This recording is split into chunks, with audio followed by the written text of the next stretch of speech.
Attorney, there were observations filed by both the prosecution and the defense. Siguro doon muna tayo sa prosecution's observation. Can you break this down for us? Well, on the part of the prosecution and the victims, so tatlo sila actually, yung prosecution at saka victims ay kumbaga sumasang-ayon dun sa sinabi ng mga legal experts at kumbaga sinusuhayan na talagang kaya ni Duterte based on facts na tumayo o harapin yung kaso laban sa kanya. At kahit pa sinasabi ng defense, ang sabi niya ay meron kasing may minor discrepancies, may tanong tungkol sa extent of the kumbaga condition of Duterte. Karamihan kasi dito ay redacted kaya hindi natin masabi specifically, pero kung ano't ano man, meron daw extent of the condition. Hindi niya sigurado, sabi ng isang expert, pero nagbibigay daan ako dito sa isang expert na mas alam ito. Tingin ko ito yung geriatric psychologist na tumingin kay Duterte kasi ito ay kumbaga medical expert na ang expertise ay tumingin sa matatanda sa kanilang psychological health. Kaya ultimo, ang sinasabi ng depensa ay, ito medyo magkaiba ang kanilang opinyon. Pero kung sa amin, hindi ganun kalaki ang diferensya at sa totoo, lahat sila pare-pareho ang conclusion na una, kayang maintindihan at masundan ni Duterte ang kung anong mang mangyayari sa korte. Pangalawa, kaya niyang harapin, salagin, i-contest yung charges laban sa kanya. Kung may nirereklamo, kaya niyang mag-voice out ng kanyang defense and certainly kaya niyang magbigay ng instructions sa kanyang defense counsel kung paano haharapin ito. Ultimo, fit to stand trial. Kaya ang panawagan namin doon sa judges na final say patungkol dito ay i-affirm na fit to stand trial si Duterte at i-reset na, i-reschedule ang confirmation of charges hearing.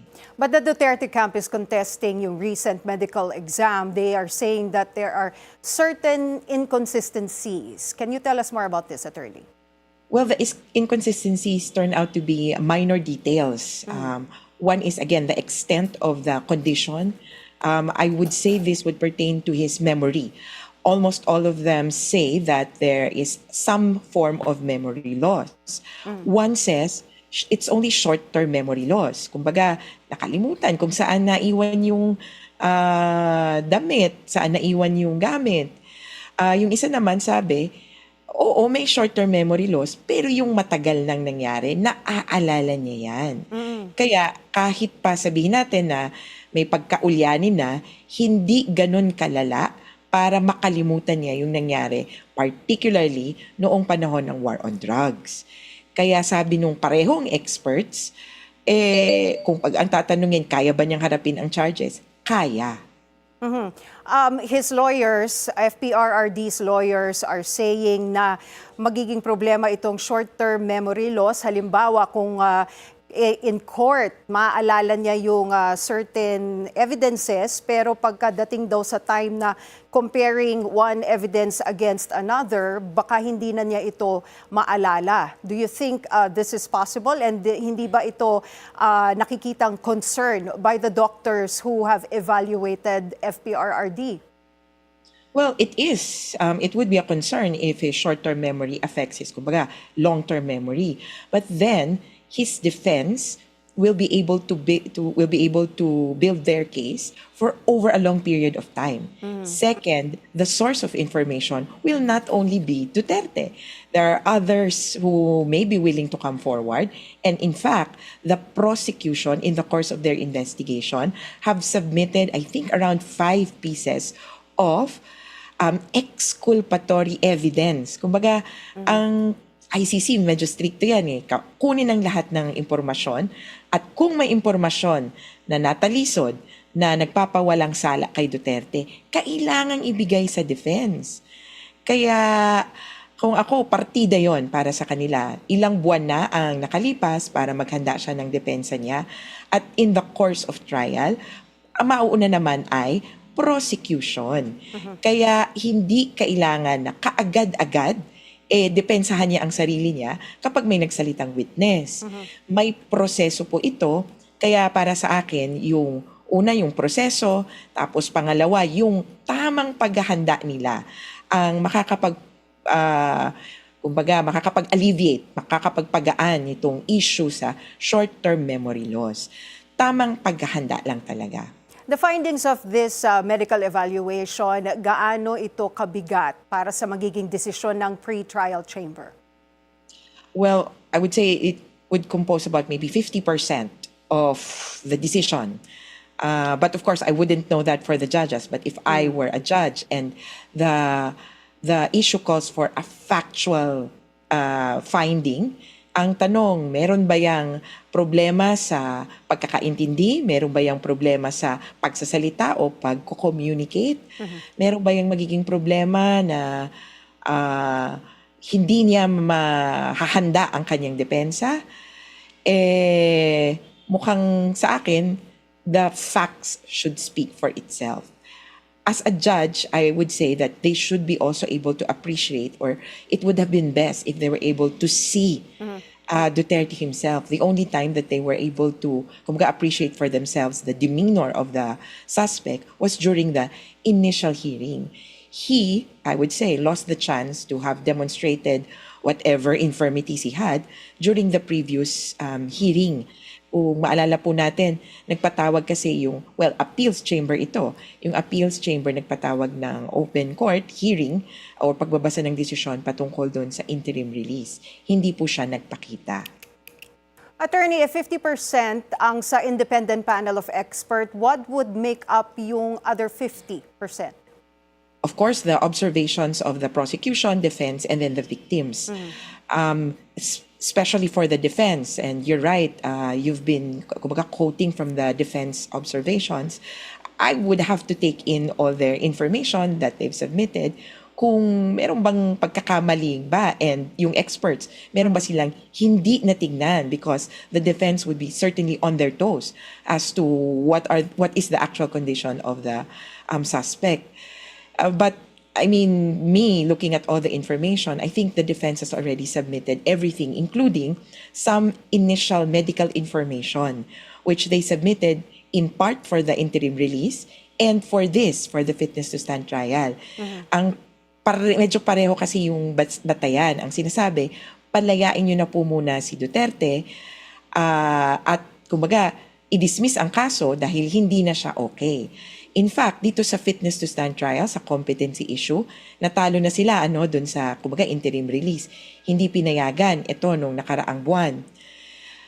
Inuulit nila yan dito sa fitness to stand trial dahil ang hiling nila, habang hindi pa napagpapasyahan itong competency, ay dapat palayain siya. Hindi pa ito pinapansin ng judges dahil nga may nauna ng desisyon na hindi siya qualified to be released. Attorney, the Duterte camp is now requesting for an evidentiary hearing to test itong findings ng medical evaluation. Is this necessary? What are your thoughts on this? I don't think it's necessary. In the previous proceedings involving fitness or competency issues, there was no evidentiary hearing held. In the sense that the experts were just able to submit their reports, and that's it. It's up for the judges really to appreciate. At this point, the judges have everything on hand. The only remaining question is, hindi nga sa kung sinong paniniwalaan pero kung ano ang bibigyang bigat.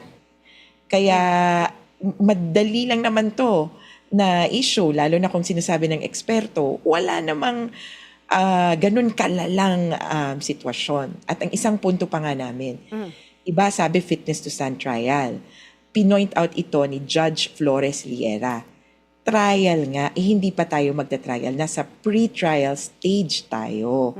Kaya we should proceed with the pre-trial hearings, which is precisely the confirmation of charges, and then proceed with maybe fitness to stand trial when trial starts. In any case, nandito na tayo, pero for us, it is imperative that the confirmation of charges hearing be rescheduled as soon as possible. Attorney, what people want to know is if in the eventuality he is found to be unfit for trial, ano ang mangyayari?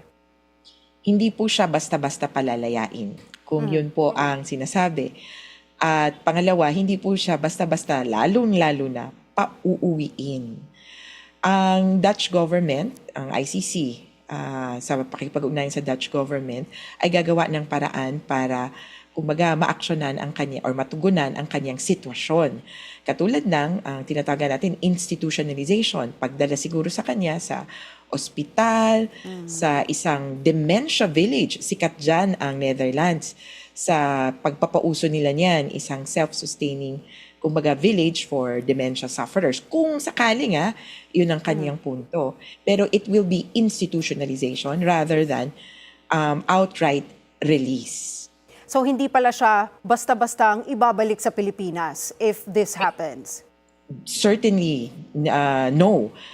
The thing is, merong problema kumbaga, yung suspect, yung akusado, kaya dapat i-address yon. And the proper way to address that would be to seek medical attention. The other part of this issue is, so paano kung nadala na siya sa ospital? Paano kung maging okay siya doon? The ICC treats this condition, yung fitness to stand trial, this circumstance, as dynamic rather than static. Ngayon, posibleng hindi ka okay. Pero kung kunyari, medyo ginamot ka o natulungan ka na iba yung sitwasyon mo, baka maging okay ka na. Kaya dynamic. They will check the situation of the detained every 120 days. So yung medical check-up will be regular henceforth if he is found unfit to stand trial.